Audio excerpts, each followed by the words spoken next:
Yeah, Keeper of the Forest banned out, and I always still thought that was kind of interesting that TDM gave them Keeper. But like I said, Keeper, he's a fantastic hero. Don't get me wrong. I still think that he strives and thrives in that long lane. Mm-hmm. And not to say that SG was wrong at all for picking him up, but when you do have, like I said, jungle versus jungle, and it's a Keeper jungle versus Tempest. We saw Tempest just be a little bit more effective that game. Yeah. It's specifically in the beginning, because Keeper obviously is more passive than Tempest. Tempest can gank earlier on with the Glacial Blast, and can set up a push, I think, a little bit earlier on as well. And that's what we saw Minus do. Mm-hmm. Yeah, and because as the game progressed on, and Z-Freak did do a great job on keeping the Forest, and the fact that he got the Portal Key and the Restoration Stone, as we saw in the last fight, he was able to get 2 roots off, but still, even that wasn't enough. I mean, Jeremiah proved to be a big deal for them, and actually that leads us now into this game. Of course, you got to wonder if we're going to see that Jeremiah banned probably by Stay Green here. When it comes down to it, that usually happens in games like that, where clearly that first game Jeremiah played a huge role there for tdM. So the locking phase happening, though. Tempest the first lock, followed up by Aluna Plague Rider. Then going into Bubbles, Wretched Hag. So we'll see what Stay Green decides to finish off with here. As far as the final lock, they already dipped down into a bit of extra time, actually, down to 32 seconds already. So want to keep that in mind, of course. But going to finish things off, and then into the banning phase we go. So, but yeah, I can't possibly see Jeremiah getting through this banning phase again, though. I know. Stay Green especially, so probably going to see him banned. He did do a lot of work last game. Limp played it quite nicely. Limp the Wimp played it. I love that. I just think it's a funny, like. It was fun. Yeah. For those that don't, of course, we brought that up yesterday during the 1v1 thing. It was a lot of fun. We got to give it a shout out once again to Trademark Esports. They were really good sports about that. Obviously, in the end, we did defeat them technically, but I think it's safe to say, I don't think they were try hard 110% by any means. You can use the word crush instead of defeat. Like, it was an easy crush. It was an easy crush on our part. Well, I didn't actually do anything, so but you did. You defeated Noob G, of course. So I did stomp Noob G, and you did stomp Noob G. I only used 10%, so you can imagine what the other 90 would do. Yes, I just didn't want them to look bad. Wouldn't even be fair, right? I'm looking out for them. Exactly. Malakin, by the way, the final lock coming out from Stay Green, so interesting there. The banning phase, and actually Jeremiah not banned yet. Tundra, Fade, Warbeast, Silhouette, Legionnaire are the bans. Swindelmelons does have the final ban. I guarantee you at least the thought of Jeremiah is going through his head, but there are some strong heroes as always open, so. This is really smart by MyNuts. I thought he might do this. I was thinking the whole time when Swindle was finding that last hero to lock, I'm like, okay, could be kind of risky if you don't lock a jungle here, because if all the other jungles get banned, you're going to only have one available in this entire game, which is already locked for first pick MyNuts, which is going to be that Tempest. And what does he do? He bans both Warbeast and Legionnaire. So what other jungles are there? I don't see any. Maybe Solstice. Oh, no, sorry, SD, you can't pick Solstice. Can't play Solstice. So what? There's nothing, right? You Am I missing something? Predator. You have Lord Sulphorus. I heard Engineer with Mines can do pretty effective. No. There's nothing. I mean, as far as unless you want to go think outside the box, then no, there's no other jungles, and that's really smart thinking by tdM. Yeah, definitely is. So. The Zephyr, the final ban. So again, Jeremiah is left open. Demented Shaman, though, going to be the first pick here by tdM. So again, DS is really, it seems like it's give and take depending on the matchups and whatnot, but this matchup definitely valued pretty high, and maybe Swindelmelons figured that they were going to get it, but tdM picks it up themselves. I don't like Demented Shaman here. Okay. And I'll tell you why. It's because if you're not going to run a jungle, which SG just simply doesn't have the availability, like there's no other jungle to use. Assuming, of course, they don't use something obscure like, I don't know, Dampier or something weird like that, which they could, but whatever. We'll just ignore that fact. Then there's a good chance that you could have a tri-lane. There's a good chance you could have a manned-up tri-lane of something like Magnus plus, Glacius, Tor, or, something weird like that. Yeah. There's a good chance for that. If there is a tri-lane, Demented Shaman just sucks. Like, you can't solo against it. You can't dual lane against it. If you dual lane in another lane, you can't roam with Demented Shaman. So they do pick up Pebbles Moon Queen here. I would have gone the more aggressive route. If you have no jungler available in your pool, I would have gone like at least Magnus. I would have definitely picked Magnus unless they decide to try lane with Pebbles, which they could do. But normally you just want to be safe and farm with Pebbles in mid. But they still could try lane or something. That's what I expect a team to do if there's no jungles available. Yeah, so we'll see what Swindelmelons decides to ultimately go with here for Stay Green. But back over to tdM side now, so they did go that Demented Shaman first pick in the end. Going to be following that up here with, well, we'll wait and see. Of course, again, you look at the carry options, Draconis, and there's the Rally. Yes, we're going to see Rally. I don't know if we've actually seen Rally on HoNcast before, to be honest. I know that he has been tested out and picked up every now and then by some of these top-tier teams even, but as you even mentioned, we saw him banned last game, and you brought that up that apparently tdM has been running him a little bit lately, but I have not seen him yet, and I know there are people out there that haven't either, so I'm pretty excited for that. Rally picked up by tdM, so excited. Yeah, I at first when I played this hero and saw him brought into the game, I thought he was terrible. Like I thought he was completely horrible, completely useless, except for the fact that you have really good utility. Like you get a free push book at level 1. Like that's awesome. That's amazing, and it stuns. And it stuns. And your damage. ultimate still. I think it's safe to say I'm just a bad Rally player. Like I always miss his ultimate. Like I can never very small range. Yeah, we'll give I you can that. never seem to land it correctly. But players that can, hey, it's a different story. But I really think that the thing that changed was, oh my God, we see Myrmidon. So it could be a tri lane. Anyway, we'll get back to that pick. That's kind of awkward. Anyway, when they changed his W spell to actually do damage, it's not much damage. It's 160 at level 4. Yeah. But it's enough to make him, I think, a lot more effective, namely to cancel portal keys. I think that's the True. biggest thing. Now, again, it doesn't seem like the biggest deal, but I think it really did change him to make him competitive viable. Yeah. Wow, okay, so that's Rally, but now over here on Stay Green, the Myrmidon pickup. Now, you made a quick mention right there that if you are going to run it a tri-lane, I mean, that's where Myrmidon did shine initially. Yep. When we did see Myrmidon was in that tri-lane era for a good reason. If he has that point stun to be able to follow up on, he can actually be very, very useful for you. Now, do they have that here? So I guess Aluna's going to bring it to the table, and then there's the Malakin pickup to finish things off, and you seem a little bit taken back by that. Malakin, Moon Queen, Pebbles. Yeah. I have no clue. I thought for sure they would go like Aluna, Myrmidon, Pebbles. I'm like, okay, all right, you got to set up stun from Pebbles. You have spam from Aluna. You can even set up with a stun at level 2 with Aluna, and then Myrmidon combos like that. Okay, that's viable. Like Myrmidon's pretty damn good in tri-lanes and against a passive, I should say a quasi-passive jungler in Tempest, and that's very effective. But now with Malakin, I feel like if they just ran that tri-lane, had like Moon Queen solo mid or solo short, and then like Bubbles, like that would have been fantastic. But I don't know. That's a lot of farm on that team. I feel like. Yeah. A lot of people, 2 different heroes that want to clear out the jungle. So I'm waiting to be impressed here. I just don't know. Waiting to be just be caught off guard if anything. Now, well, this is kind of funny because in this sense, thinking of it from this perspective, you ask Slicks and Keizu again. They're both carry players. Yeah. Keizu obviously has been playing support lately, or not support, but suicide. But in this case, they are going to both be happening to play carry roles this game. So I guess that's kind of cool to see for them. But yeah, man, we got a game here. This is cool. You know, 2 of the better teams out there right now in the competitive HoN scene, of course, Trademark Esports versus Stay Green, and we got some fun heroes. We got Rally over here for Trademark Esports. We got Myrmidon. By the way, he's actually using this. I love this skin for Myrmidon too. The serpent or whatever. He's just kind of flies around. But you got the Malakin on top of a Moon Queen already. So some very, very interesting things going on. And what the hell? God, these skins sometimes they really catch me off guard. This is a different Malakin skin. Holy crap! That's the young. That's the young Malakin. Huh. Interesting. Yeah, he's a human. Okay. As cool. opposed to what was he before? I don't know. He was like freaking. I don't know. Yeah. not human. This is before he became inhuman. I like that. Anyways, yeah. So as far as things being set up with the laning phase. Well, okay, so back to Myrmidon, though. Again, when Myrmidon did shine, it was in the tri-lane era, and he is very good at being able to follow up, especially point stuns. Right. Again, like I said, in this case, probably going to be that Luna. So if you get a Luna with the point stun with the Emerald Lightning, you get the Wheat Field on top of that. It's a lot of CC and some good damage coming out for sure. Yeah. Downside of a tri-lane setup is your supports will get underleveled. This is Things true. Work out, so. Now, as far as Aluna and Myrmidon being able to roam on Tempest, they can. Like those are very good contenders about roaming onto your jungles. In fact, Myrmidon's fantastic for that because his spells do actually a lot of damage and they don't cost that much. And you know, you can cast Wheatfield 3 times at level 1 before you actually have to have any kind of regen. Not to mention you have your own natural regen, so probably 4 times, and that's a lot.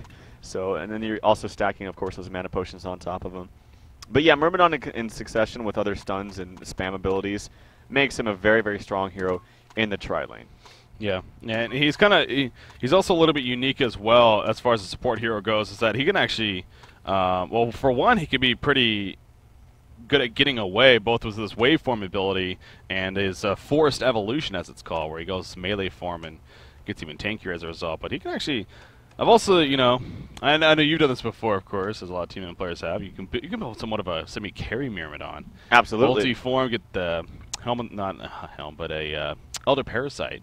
Yep. Stuff like that, and get all crazy up in your face, so... Elder Parasite works. So does Charged Hammer, as well. Speed. Yeah, as well as Rune Cleaver. It helps you farm the creeps faster in that melee form. Yeah. I mean, this is all pretty standard stuff, Breaky. I don't know what you're trying to. Solo mid be something Myrmidon is what we're innovative going to towards. see here. Z-Freak on solo mid Myrmidon. That's what I was going at. No. Yeah, kind of a side thing there, but no, it's fun. It's fun seeing these different heroes, and well, now if only we could actually see them play. Yes. That is the next step here, of course. So. No, but real talk. As we're have a little bit of time here, Myrmidon, if you do go for like some kind of carry route, if you just mass attack speed, because obviously if you have like 3 Doombringers on him, it doesn't matter, because I'm pretty sure you still do the amount of damage that is active on your ulti. So if you do 600 damage, you're doing less damage in your ultimate form because it does a strict amount of magic damage. Correct? Okay. Like So yeah, because so- it's 225 magic damage at level 3 at least. So 125 at level 1. So I guess really that's just. It seems like something like Charged Hammer seems like it'd be very good for him then. Yeah, Charged Hammer, Brutalizer, Elder Parasite, all of these things. Demonic Breast. Well, no, that wouldn't work because it gives just for the attack speed. So okay, you have to go 2 Charged Hammers then, and then Elder Parasite. Okay, that's never gonna happen. Let's just just move on here now in this game and see what actually takes place. Is it a EU server? Oof. I know. What is the ping? Ouch. Oh yeah, I saw that actually as we were getting into the game. Slicks is pinging 370 right now. Oh man, God. Spiking up to 380, basically almost 400 ping. 370. That's got to be ridiculous.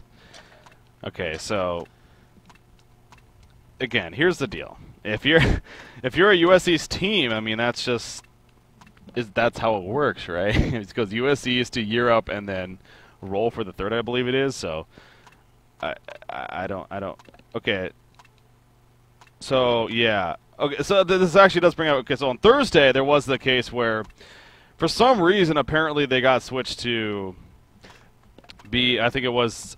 So originally they wanted to be a U.S. West team. I think it was.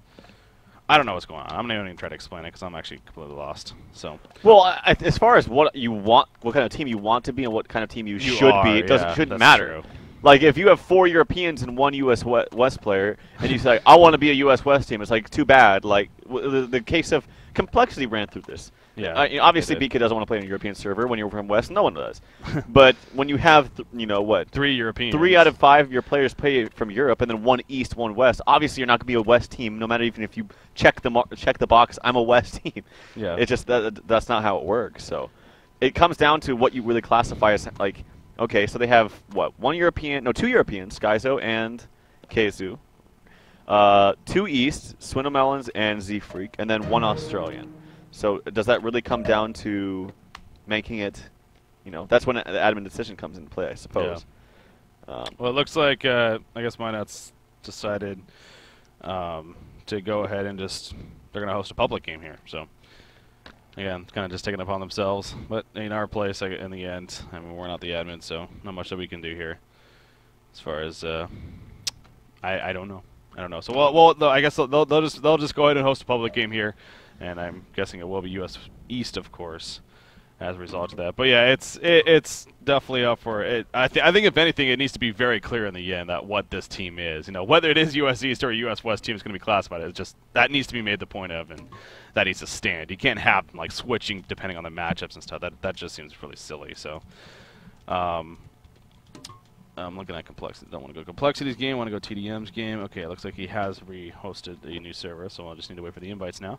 Let's take a quick look actually at how Complexity's doing, by the way. God damn it. I forgot to mention that, but they are playing Q Squad right now. Oh, it looks like they're in game number 2 actually. So perhaps let's see how the first game went. Why is it on that? If I can pull it up, that is. And nope, that's not what I want. Why was that on there? Let's check out Franzi. Sometimes it's hard to get the replays for HoN tour matches. Okay, so game 1. Okay, it looks like Complexity had a fairly easy time in game number 1 against Q Squad. Ooh, Devour pickup from Q Squad even. Stomping the Devour. But in the end, Complexity coming out on top there. So they are in game number 2, it looks like, though. I'm guessing at the picking stage. Are we in the game? All right. We are. Join up real quickly here. There we go. In the game. Get a seat. And then... I got a front row seat. On. Lucky. All right. All right. So jumping back in now, it is a US East server. That does suck. I mean, Slicks, well, he was having to play with 370 and nearly 400 ping at times. Talk about staying green. It's actually Limp is the one staying green with that account icon. Hey, how about that? How about that? All right, Skyzo connecting in here and sitting down, and we should be good. We are good. Good luck. Have fun. So game number 2 here. Again, the lineups especially is what's really going to be intriguing here with the heroes that both these teams decided to run with. Looking, you see some of them. Note that there. So the rally especially. He does have one of those ultimates that it can make you go, holy crap, that was awesome. So it's always fun to see heroes like that. Yeah, it's cool and actually synergizes well with the Tempest as well. True. You suck them all up, they get all kind of close and clumped up together, and then bam, massive damage. Yeah. On top of that, so. Yeah, very, very, very true. So we'll see that come about, I'm sure, or you hope so, from tdM. Apparently, Swinamel's waiting to ready up right here. Okay, there we go.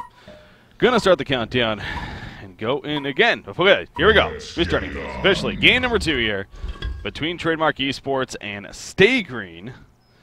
And yeah, looking forward to seeing how the lanes even take place, especially for Stay Green. It looks like they are going to start heading towards the bottom lane. Wait, okay, so Pebbles, Glacius, and Myrmidon so far heading down here. Going to get the word side off early. So is Aluna. And the Malikan heading to the short lane top. So I don't know. Okay, so what do you expect to see from Stay Green ultimately, as far as a lane setup? I don't know. Okay. Well, it looks...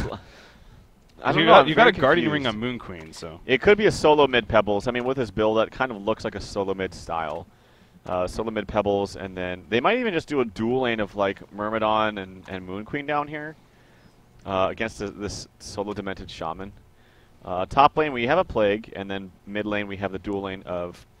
what's going to be... Wait, didn't they have a Draconis? Okay, so it's Plague Draconis in the top lane. And Sania is playing this Plague. Very interesting, setups on both sides, honestly. Yeah, that is different. I didn't even notice that off the bat, but I guess we are going to be seeing a Plague Rider support over here coming out for Trademark Esports. Of course, Zai playing the Demented Shaman using one of the newer skins here again. Pretty badass if I say so myself, but he's going to be that short solo. Rally looking to set up in the middle lane. Of course, Tempest in the jungle currently, and will probably end up in the jungle. But Myrmidon and Aluna are tagging along with Moon Queen down here, so it's possible. It looks like it is going to start off at least as a tri-lane coming up for Stay Green. But you also mentioned earlier the roam potential is very strong. In fact, here we go. Weefu going to come out right on top of the Moonbeam, and actually, here's the follow from Aluna. The heal bomb from Zai. It's not going to matter though. He will fall. Bloodlust kill coming out in favor of Skyzer right there on Aluna. So I mean, you see it right there, just right off the bat. Good dive in the tower. Getting the Bloodlust kill. Yeah, I missed the very beginning of it. Did he initiate with the Weed Field? No, it was the Moonbeam. It was the Moonbeam. It set up the 1 second stun. Yeah, you know what? What team was that where we actually saw this combination of Moon Queen and Myrmidon? Do you remember this? Where we saw yeah. And this is where we actually saw a little bit of the first splash of Moon Queen. And of course, we didn't see Myrmidon that much afterwards. But because of the change quite some time ago where they increased the 0.5 second Moonbeam to 1 second, and actually you can combo it up quite nicely with the Myrmidon Weed Field. Yeah. And that's what they did right there, I'm guessing. Yeah, that's exactly what they did. So, good job with the coordination coming out from Stay Green right there. And again, setting up for Bloodlust, and actually Aluna right away roaming towards the middle lane. So, they are indeed going to finish up with a double dual lane here, basically. One mid, one bottom. And then, of course, having your Suicide, well, I guess even a short lane Malikan up here who don't expect him to do too well, unfortunately. So, he's going to kind of be the sacrificial lamb here for Stay Green, but... Other than that, things look like they should do pretty well here early on, for our Hellborn team at least. We'll see how that shapes up. I mean, what do you make of it? Malakin is going to be able to get a pull off here, of course. The initial spawn was able to go off, but there was a ward of sight there. Now, actually, Plague Rider is roaming to the middle lane, so yeah, it is going to end up being a 2 versus 2 here. Yeah, Draconis doesn't need any help up here, and he's going to do just fine against the Malakin. He did pull once, but that's not going to really help him that much. And Draconis will have the easy lane against the melee hero. So this dual lane of Plague, I always feel like it's kind of awkward in mid, but it's actually not that bad. Like, once you start getting some levels, you can still... There is such thing as lane positioning in middle lane. Even though it seems so volatile, it bounces back and forth all the time. Yeah. You can still have proper lane positioning. Like, right now, this would be proper lane positioning for tdM, because it's, like, basically on the line of their hill. And they can work with that a little bit better than the other team. Yeah, what makes you say that? Is it because of, like, the lack of the vision? And it's lack of vision plus the miss percentage you get from ranged heroes. Yeah. So you can't go all in because, you know, a couple missed auto attacks, that's, you know, 100 damage or so. It's just too, you don't want to risk it. But it also, like you mentioned, the vision aspect of it as well. Yeah, it's definitely annoying to deal with. So, top lane though, yeah, Draconis versus Malakin. Not too often you get the chance to say that, but Draconis versus Malakin up here, and as kind of expected, Draconis is 12-2, Malakin at 2-3. So to say the least. KZ, we were on Malakin, he didn't have the best of times.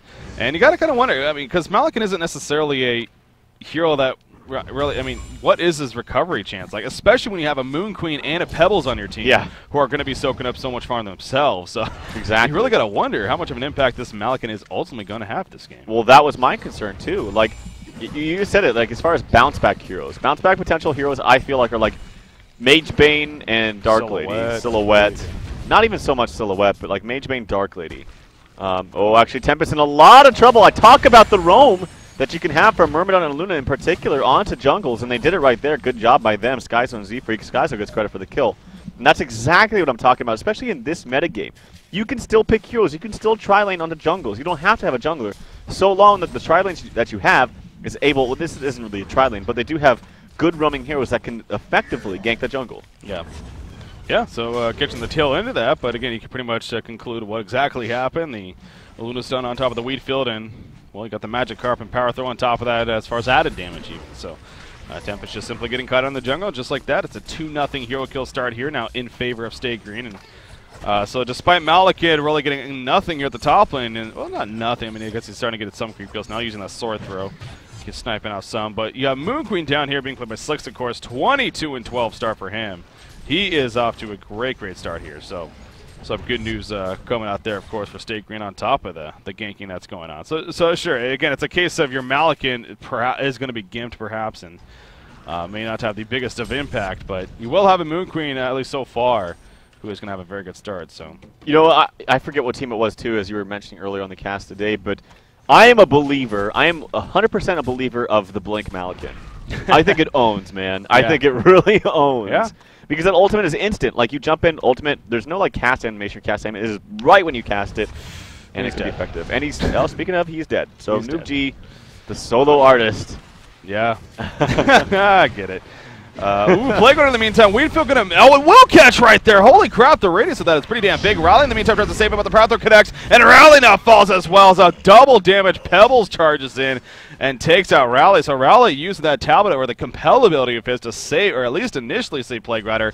Didn't even matter in the end, and Stay Green, 4-1 hero kill advantage now in their favor. So, but yeah, that wheat field, that thing is wide, man. It even looked like Plague Rider was well off of it, but still got the kill. Now the bottom lane, Moon Queen going for a dive right here on a Demented Shaman. In comes the wheat field on top of that Moonbeam, excuse me, and Demented Shaman will fall in the end. So Myrmidon, this is proving up to be a pretty powerful pick here for State Green. Like I said, it's synergizing well with the heroes that they have. Like, you wouldn't think it, but particularly, we saw right there, the Moonbeam on top of the wheat field. And he actually cast the wheat field a little bit, a smidgen late. It was actually still pretty well timed, but it's a tiny little bit late, but it was still able to combo effectively. And then just, you know, the run that you have from Pebbles now actually roaming behind mid tower, trying to get something. They might throw an aggressive ward behind this tier 1 tower. Do they have any wards on them? They do actually on Luna. She's yet to place one just now. Maybe there she goes. She's going behind her. I'm expecting a ward to be placed, and there you go. So now they have complete vision behind this tower. Plague is going to be complete food anytime they decide to actually roam behind that tower. Yeah. But it's just a combination of being able to roam effectively on the jungle with the Luna, and then as well as to combo up your spells with Moon Queen Beam. Yes, and again, the 1 second on the Moonbeam. I mean, I think a lot, for me, I do tend to forget that. I think more just for the damage aspect of it. But yeah, the fact that it applies a 1 second stun, you can definitely synergize it, as we see here with something like that Myrmidon. So, Myrmidon, speaking of her, she is right now sitting with Pebbles here in the middle lane, as Aluna is looking to maybe roam and set up a kill onto that Rally, or perhaps even that Plague Rider again. But they're going to continue to play fairly passive. And well, speaking of Pebbles, Wintermelons is off to about 320 gold per minute start himself. So he's got a Steam Boost bottle early on, and perhaps again on his way to that portal key. Meanwhile, the top lane, Noob Gian Draconis having his time here at the top lane. 36 and 12 creep farm. Malikan only 16 and 7. Back to the middle lane, though. We do see the combination going off. Rally will fall right there again. The combo is just too strong, especially when you have the 3 heroes coming together here. You just cannot get away from it. So Stay Green again, 6-1 hero kill advantage. Off to the very good start when you look at it from that perspective. Now, but back to the top lane, you do have a Draconis, who is having free farm himself at the same time. Yeah, that is true. And the only thing is Moon Queen versus Draconis, especially when you have as like a safety net as a Malikan as well, who, to be fair, isn't really getting anything at all. Yeah. In fact, is still sitting at 800 gold and nothing but a hatchet and a shield. But I forgot where I was going with that. Anyway, I do think that Myrmidon is really effective. Like, comboing up his spells, like I said, they're relatively cheap. You can roam effectively all the time without having to go back to base. Now has Striders, as well as Aluna having Striders. Yeah. And these supports have a lot of gold right now. Yeah, it's fun seeing this very aggressive nature, honestly, from Stay Green and taking advantage of that roam potential. I know you have said it before, and you stressed out this game, where you can definitely trial lane and eventually set it up to be more of a roaming style of trial lane rather than just the static trial lane sitting in the lane. And exactly. We're seeing that here with the Myrmidon-Aluna combination, not only causing issues on Minuts on Tempest, as we saw the kill on him earlier, but setting up several ganks in the middle lane and even back to the bottom lane. So the movement clearly has been there. And right as I say that, we do see Z-Freak again. He's trying to looking around to set something up, perhaps, with those Striders as you talked about. Aluna not here necessarily just yet, but if they can time this correctly, they can perhaps collapse and go for another kill. Rally is level 6, so he has a Seismic Slam, as it's called. The AoE Falcon Punch, as I like to call it. We do see Stalagmite's initiation, the Weedfield on top of that, the Path on top of that. In comes the Magic Carpet, the final out of attack to take out Z-Freak right there. Or excuse me, take out Limp right there. Kill for Z-Freak. Dimension Shaman running in. The great Aluna stun, though, stopping Draconis as well. Weedfield going to hit Draconis, and that'll keep them from turning anything around in the meantime. So it really is just connecting very well right now for Stay Green. That's when you know you're in a little bit of a desperate mode, when you get the long lane Draconis right there, who is free farming up in the top lane, doing fantastically, but has to TP to try to help your team because you realize just how badly they're getting owned. And that is not good news. That is not good news at all for tdM. So this Myrmidon and Aluna are just doing work, man. Yeah. And the Pebbles too. I mean, he's setting up these combos by using his stun first. And it's all coming together like you mentioned. Yeah, again, you think Pebbles, you like to usually think the fact that you don't go unless you can combo yourself, but you said, I mean, he's getting those good range Stalagmites to initiate and sets up the Weedfield, sets up the Luna power throwing combo, and it eventually gets the kills we saw right there. So getting the kills what matters in the end. So yeah, the fact that Draconis had a port to the middle lane, no doubt, is a big, because on top of that, yeah, you got Malikan, who sure isn't doing great by any means, but at least it gives them a little bit of farm space to make the best of that situation. But so you were kind of making, I brought up earlier how Draconis, obviously slowing down a little bit now, but his farm is still very, very good, 330 gold per minute. But you are matching him up against the Moon Queen especially, who is even doing a little bit better. And Moon Queen has proven time and time again that she can be, well, just simply put, deadly for her team. And if anything, and I think that's going to have to be this case this time around, Malikan with his under-farm start, and with just so much farm between Pebbles and Moon Queen especially to go around, you might just see him played more as an initiator. I mean, sure, I wouldn't be surprised to see him honestly just go Steam Boots into like a portal key or something like that, and jump in and ulti. So that would be awesome. I would love to see that. Yeah. Now here's the big kicker for tdM. If they can find enough farm onto Minot somehow to get a portal key shrunken head, nothing can cancel it. Nothing can cancel it. You have complete free reign. If that's his thinking, and they play this game as passively as possible, and just get up to some defensive wards, get Minus to farm up as much as he can. Speaking of him, though, he could be in a world of hurt. The Striders Myrmidon is going to catch him as well as his Illusion Pebbles. Oh, they kind of made that a little bit obvious. I feel like they could have gone on her, him right there, even without Pebbles, even though there was an illusion right there. Kind of interesting play. Well, but still might. Yeah, they still might. I don't know if he saw. Maybe he didn't see Myrmidon 100%. Well, Myrmidon's kind of going back and forth here. But in the meantime, still Demented Shaman in a lot of trouble. By the way, Zai is 0-2-0. Yeah. He's had just no way to kind of recover in this game. Here we come with the flank from behind. Setting up with the Moonbeam. Look at that. Just as a thing of beauty, actually. Demented Shaman, he's going to be in a lot of trouble. Yep. Zai will fall. Zephyr gets credit for the kill. Yeah, it's just a thing of beauty, really. I mean, it sets it up perfectly. The Moonbeam for the Weedfield, and it's rinse and repeat here for Stay Green. You just talked about that, and I was just noticing that too. I mean, Zai, he's absolutely nothing this game. He's 0-3, 120 gold per minute. Playing that short lane Demented Shaman, it's just been a very struggling game for him. And Raleigh in the meantime, the top, and then the Seismic Slam going out for there to Malakin. Malakin will port though with a sword throw, and he'll be fine. So we get to see the Seismic Slam being used by Raleigh. Unfortunately, not setting up a kill, though, and that's just like Dalewood using a Falcon Punch and not getting a kill, so unfortunate there for him, but got to at least see the power of it. But Malakin gets away, and KZ will just go back to farming now in the jungle a little bit.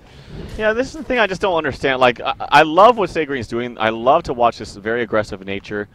But to be honest, as far as the numbers go, they haven't really bounced like in an incredible lead. Like, the experience is pretty much identical. Like, it's still the same. They do have that gold lead, obviously, because they're up 8-1 hero kills. Yeah. But it makes you wonder, what if that Malakin was a Bubbles? What if that Malakin was a Wretched Hag? That can, you know, like, he's getting nothing. Say this Wretched Hag is now level 9 because he had a better start than Malakin would have in this situation. He's level 9. He has a Homecoming Stone. He can gank a considerable amount, and you're not really sharing that much farm with Moon Queen. Or if you're a Bubbles, it's the same idea. Yeah. So I'm just wondering. I mean, obviously, Stay Green is in a great position right now, but I'm wondering if that's going to come back to bite them. Yeah. Yeah, no, it's just like the earlier series we brought up where it was the case where they went, I believe it was Master of Arms instead of a Parasite. That was in the other series. But anyways, top tower being pressured in. The bottom tower going down in favor of Slicks, actually getting credit for the Hellborn team. So, again, his farm, it actually is the best in the game. 415 gold per minute. This top tower is going to fall, though, perhaps. It might actually be denied, though. In fact, Porcher coming in on vulnerability already used. Raleigh is trying to run away, but the good flank from Pebbles right there. He'll combo for the kill eventually as Pebbles being locked down somewhat. But now he's going to look to chase him. In fact, Mirabot wait for him in. Ulti form activated. He's putting in some auto attacks on the Demented Shaman. Demented Shaman realizing that he's going to be the sacrificial lamb here. He'll just run the other way to distract him, if anything. And he will fall as well. So good catches coming out from Stay Green. They get the bottom tower. They save the top tower, which is in deny range. And they're also going to push now in this top lane. So again, things really are connecting here for Stay Green, and he did talk about it, well worth the point of, you looked at the stats, it didn't seem like it was getting overwhelming by any means for Stay Green in that sense, but after that fight right there especially, it's looking a lot better now. Portal key on to Pebbles. Here comes the combination. Wheatfield hits both! Wow. That was huge. KZ double tap. KZ gets the double tap, but this Myrmidon plus all these stuns, the Myrmidon Pebbles and Luna combination is doing work. Here comes actually the turn. Oh, wow, Seismic Slam did a ton of damage on the Malkin. He will fall almost instantly as they get some kind of trade right there, I suppose. But, yeah, this combination is just doing too much work. In the meantime, you still have Moon Queen being played by Slicks, just farming, doing the best in the game, 430 gold per minute, and that's not going to stop at all. Yeah, that was interesting right there in the middle lane. I mean, the fact that not only double tap for KZ, but, yeah, the Weedfield. In fact, how many kills has Zephyr been doing? He's 3-0-9. He's been involved in all 12. Yeah, that doesn't surprise me. I was going to say, if not all, it's very, very close. So he's been involved in every single kill, and that shows you right there, if it wasn't obvious already, just how much of an impact, surprisingly enough, Myrmidon is having in this game. I guess it's not even surprisingly. It's just it's obviously different than what we're used to seeing. But Moon Queen is going to come up to the top and needs to be a little bit careful. Meanwhile, in the middle lane, that portal key being used by Pebbles again. In comes a Weedfield attempt, but just on time. Myrmidon was a little bit further behind and wasn't able to get there in time despite using the waveform, denying the top tower in the meantime from Slicks, but Slicks still needs to be careful right here. It is 3 players up here to him being by himself, actually. They don't have portal keys on the Legion side, so they can't necessarily jump him like that, but I guess he should be fine for now, although they are trying to set up a flanker on the backside. So yeah, Slicks will need to be very careful here. We'll see. Okay, he's going to go into the jungle. Probably a port out here. Okay. Yep. He'll be fine. He does have a port. They probably suspect that, and they've wasted a little bit of time trying to get that kill up there for so long. And yeah, I mean, it's really awesome to see this Myrmidon into play. It's really been quite effective with the combination of Pebbles and Luna. Not much more to say about that. As yeah, he's been involved in every single kill. Like Z-Freak playing really, really well this game. Yeah. Now, what do you make of actually Draconis choosing to pick up a Mighty Blade here as before even finishing a Sustainer? So he just wants stats, man. He just wants stats. In the meantime, we have the Blink combination onto the Wheatfield. Actually misses a rare occurrence there. He was pretty far away as the initiation. Oh, the Wheatfield, or what is it actually called? As the waveform away. Yeah, the waveform. That's what it's called. as he'll get away.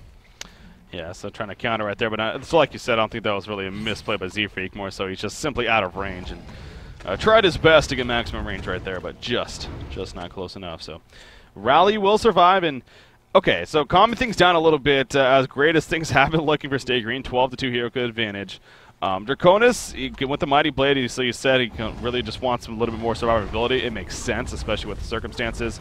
He does have a Sustainer Fish now, so going to be going towards a Nilsson. And actually, the top lane, Zai, though, gets picked off. Demented Shaman all the way up here by himself, actually. Very curious about that decision, as he gets comboed down by 3 players in the end. So Swinnemelon's actually getting credit for the kill. And Swinnemelon, he has another 1,000 gold saved up, already having the portal key, of course. And he, too, is doing work, so... Seems like things are just really connecting in all cylinders right now for Stig. And hell, you even have Kazu on Malekith, who's actually recovered very nicely. He's only about 260 gold per minute, but this is a guy that was just getting completely locked down at the beginning of this game. He actually has 1,600 gold saved up now. Yeah. I'm just really curious as to how this Moon Queen is just going to destroy them in teamfights once she gets a big item like Shrunken Head. They haven't even really fought that much with her. The only kills that she's been assisting in or got kills in was that bottom lane initially onto Demented Shaman, who is 0-5-1. And again, it's not really his fault. It's just they outplayed him as far as the lanes go. Like, they did try. Well, I guess they didn't really fully tri lane, but you know, we had Merm and Aluna roaming back and forth between mid, between jungle, and between bottom, and that's exactly what you have to do. Yeah. In this kind of setup. As far as the item pick, I mean, Myrmidon actually has a Neophytes book even, so either Storm Spirit or Tablet of Command most likely going to be coming out for him. Probably not going to be a Codex, as entertaining as that would be. Hell, the Waveform Codex combination, let me talk about that. -4 magic armor, and then you Codex them. It's massive damage right there. Standard. No, yeah, not going to see that. And hell, a major totem actually on Aluna as well. So both of those supports are, and that, you know, you bring that up a lot, where if you are going to run this double support no jungle strategy, then if anything, your supports will just be under the farmed and under leveled. But they're doing much better than, well, you see over here. I mean, compared to at least the last two, you got Plague Rider over here for tdM. I guess when you compare it to Tempest, he's doing a little bit better than them, but not doing bad at all is the moral of the story here. So for those two, Moon Queen level 13, 462 gold per minute right now. Slicks is just going up and up, and wow, actually already just finishing her Shrunken Head. So 18.5 minutes in, Shrunken Head, Whispering Helm, Steam Boots finished. Already on the Moon Queen. I still am curious as to why Minuts wouldn't go for a... Oh, actually, we see some initiation here onto Plague. That's going to be a very, very easy kill. Plague, so damn squishy. No vestments, only 700 HP, and it's basically food anytime he pops up within range of that portal key onto Pebbles. But I am still a little curious as to why Minuts wouldn't just go for that straight... you know, portal key into Shrunken Head. It looks like he wants to go for more of those build-up items, but I feel like this is the game where you wouldn't want to do that. Maybe he just wants to... Maybe because he feels like they're getting so crushed early on. I don't know, but it's probably simply because he's not farming that well. That's probably just the simple answer to that. Yeah. I was a little bit curious. I thought they was about to concede at first. I was like, what the hell? But because I guess it's not tournament rules, because they actually voted to pause and it didn't go through right away.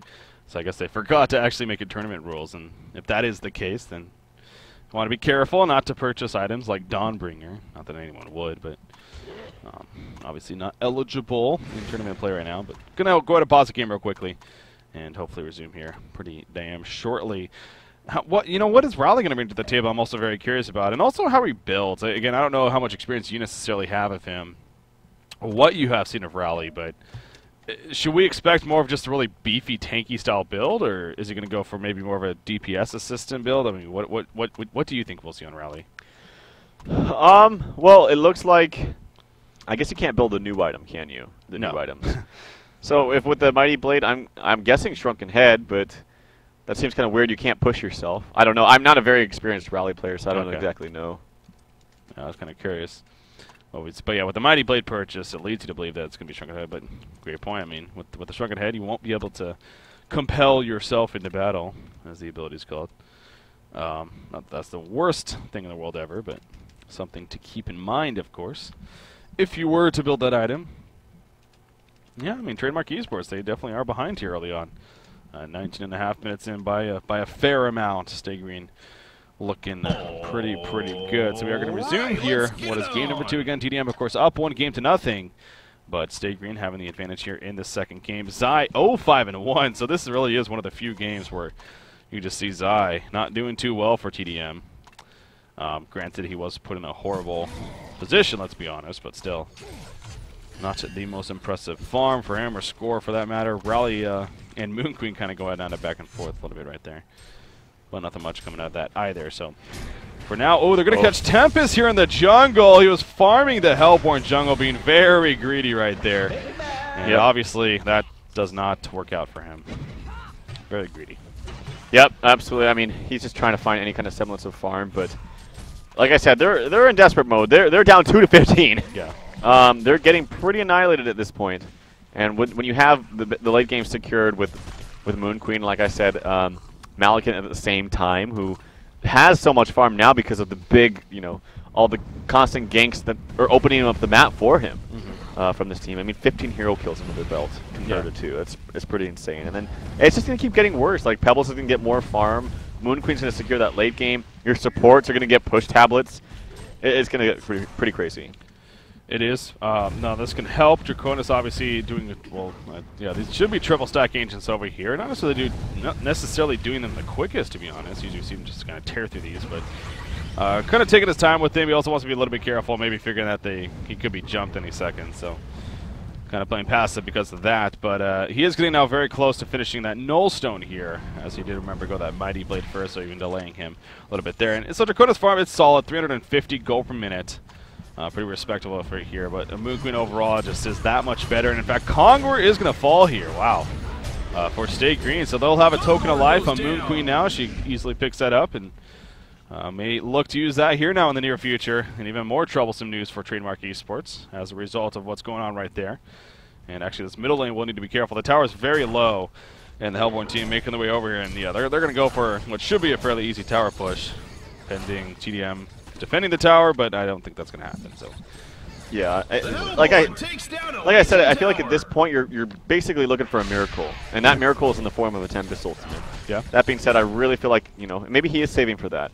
Just wanted the Major Children for some extra stats. I don't know, but they really just need that all in. I'm hoping to God I catch all 5 in my ultimate, Tempest ultimate, because right now I actually see some resistance coming out. They did spot Minots, who is going back to this lane. If they get maybe one more port, I don't know if Pebbles can take him out himself, but he certainly might try. But here he goes, and he does combo up. It's going to be a little bit of damage. And the snipe actually from Aluna. Fantastic job by Sky, so it does end up hitting him. That was very, very close. Yeah. Forgot about that. I mean, yeah, sure, by himself, definitely not. But with the Aluna snipe, very, very close. One more auto attack. But good job by Pebble, or Tempest right there, I should say, as he does get away before it concludes for the kill. So you talked about that. I mean, he has 1,800 gold saved up. So it could have been a couple of cases whether he wanted to go for the tablet, but because of the circumstances, just feels he needs a portal key now, or maybe he just really wanted the stats from the Mighty Totem and then going into that PK. But yeah, it goes back to this team in general. You made a point from the very beginning. They got Tempest, of course, Plague Glider. Granted, he's only level 6, but hey, he's level 6, so he's got the Plague Goo. We'll be able to use it in those fights. And then, of course, there's always Draconis, who can be getting level 16 here shortly. And then, obviously, you have Rally, who is something never here we could have mentioned too often, but he does synergize pretty well, as you pointed out earlier, if you can get that clutch Tempest ultimate off. So, yeah, things could still work out definitely here for tdM, but it is going to be difficult, of course. It's just so hard when Moon Queen's just farmed. Like, she is really farmed. She's well on her way to Geometers. It's going to have that in about 900, 800 gold or so. And those images alone are going to kill Plague, and maybe Demented Shaman. Actually, he's got some decent items, but this is just becoming so much of a massacre. They have a Bound Eye up on Myrmidon. He's running around trying to counter whatever he can. It's going to be hard. tdM they still have that saving grace of the Tempest ultimate, but he does have enough for a portal key if he so chooses. We'll have to wait and see what he does. Yeah. And how about Malikan, man? I mean, again, KZ1 Malikan, 352 gold per minute all of a sudden.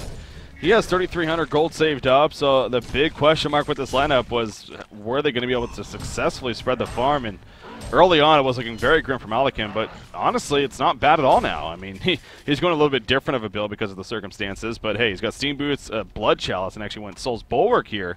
And like I said, he has 3,500 gold pooled up, so he's going to be maybe even just right-clicking a Demonic Breastplate here in the near future. Oh, yeah. To finish that, and that'll be great assistance for the team, of course. Moon Queen just finishing her own Geometers beam, by the way. So that's another really good thing, of course, coming out for the Hellborn team. Demonic would be a fantastic guy to pick up. I would totally agree with that. Yeah. And like I said, actually, when we saw it, oh, here we go.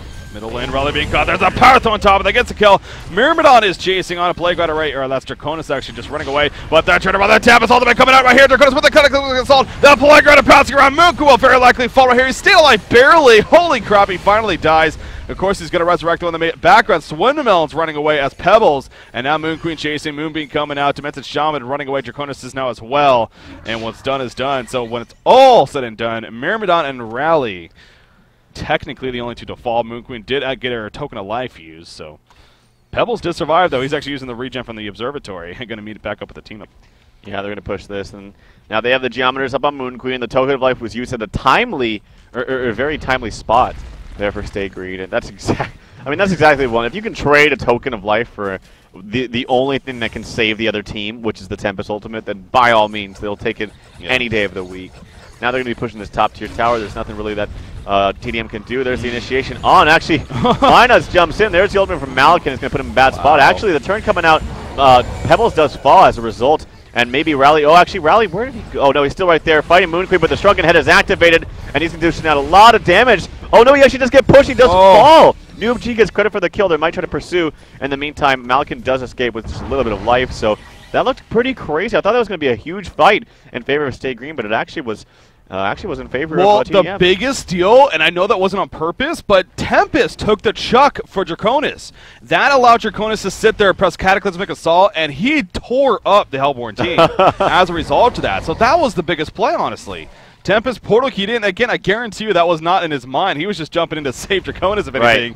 Right. But he happened to be the chuck target as a result of that, and I really think that was the biggest deal right there. So Noob G just stood his ground. He dished out a lot of damage, as Draconis does, with that Cataclysmic Assault up, and making big plays. And now he is going to continue to farm, of course, here at the bottom lane. He's going to try to finish that Shrunken Head. So, yeah, that definitely was setting up to be pretty bad for tdM, especially not having a Tempest Ultimate, as you put it. But, hey, in the end, I think they even won the fight. And now they're going to buy a little bit more time, if anything, and they should have a Tempest Ultimate back up by the time it calls for it. So, some good news there. And actually, Ice Brand just picked up by Rally, so kind of interesting. He just wants to go all tank, man. yeah, Helm into Ice Brand. He wants to be that tank to sit in the front, slow them a bunch with his W, start pushing around his team. And, I mean, wow, actually, Demented Shaman's pulling up a ton of his gold as well. And I feel like he should do the same exact thing. Just get as tanky as possible. If they can, yeah, there you go. Shaman Tedros in full, purchased by Demented Shaman. He needs some HP on top of that now, as he's working towards his Steam Boot. So there he goes. And it's basically all about surviving the initial jump from Pebbles and whatever, combination after that, from a Luna to Myrmidon. Backing up, start healing yourself a bit with Astrolabe and the Demented Shaman heal. Spam that, and then go back in. And I think that's their idea at this point. Meanwhile, you have the Shrunken Head of... Oh, the Stalagmites completely whiffed right there by Swindlemelons. Weedfill will connect, but it just doesn't matter. They're going for Rally, and I don't know if that was a sidestep or just a miss by Swindlemelons, but in the end, Moon Finale going to be activated, though. Rally taking a lot of damage. He's going to compel himself forward, though. Demented Shaman dropping quickly. The Weedfill coming out. Demented Shaman will fall, but here comes the Cataclysmic Assault. Pebbles jumps into the background. The W used from Rally right there. He still has the Seismic Slam, but they're actually caught in a pretty bad spot. The Malikan ultimate going to be used. The Tempest ultimate pulling in a couple of heroes. Will this be enough? No, it will not. He gets pushed forward, and down goes Draconis. Draconis will fall. Tempest falls as well, and it looks like Stay Green will just slaughter this fight in the end. Rally is going to get caught out here, and a genocide coming out for Stay Green. So, it looked like a good start, honestly, for tdM, but Stay Green, they came back into it. A good turnaround by Slicks initially with the Moon Finale to inactivate it, kind of panicked them. And that's set up, chainball effect, or snowball effect. I think it was a good response, actually, from Slicks, namely. Like, Minas jumped in right after that failed initiation from Swindle, tried to pick him off, actually, with the Glacial Blast, but the quick response, turnaround and ultimate from Moon Queen and specifically, just did so much damage. And then by that time, they were already in, they were already committed, and it was too late to stop the fight. So, good job right there, specifically by Slicks. Really, with that high ping, still 350 ping, can just ping there as we leave the game. That's a USC server, yeah. Still ping is, of course, very, very high. But, yeah, man, Stay Green, that was fun to watch. It really was. It was. At the beginning of the game, I mean, running their very aggressive support roamers, Luna and Myrmidon of all heroes. But Myrmidon, man, 5-1-2 is what Z-Freak finished overall in that game. So 5-1-12. 5-1-12, yeah. Whoa, hold on. Yeah, 5-1-12, very, very good for the team and big impact, especially starting the snowball from the beginning. So very impressive performance from Stay Green and tdM. They had their chances, I won't say full chances, but they had some spots there at the end that we're looking pretty good for them. But Stay Green, they fought strong, and of course I think that the earlier lead just really caught up to tdM, and they were not able to overcome that. So Stay Green evens it up, and we are going to another best game number 3 here. Just like the first series, we had 3 games. This series, we're going to 3 games. So sit tight, ladies and gentlemen. We're going to take a quick break once again, and we'll be back. Stay Green taking on Trademark Esports, game number 3. Stay tuned.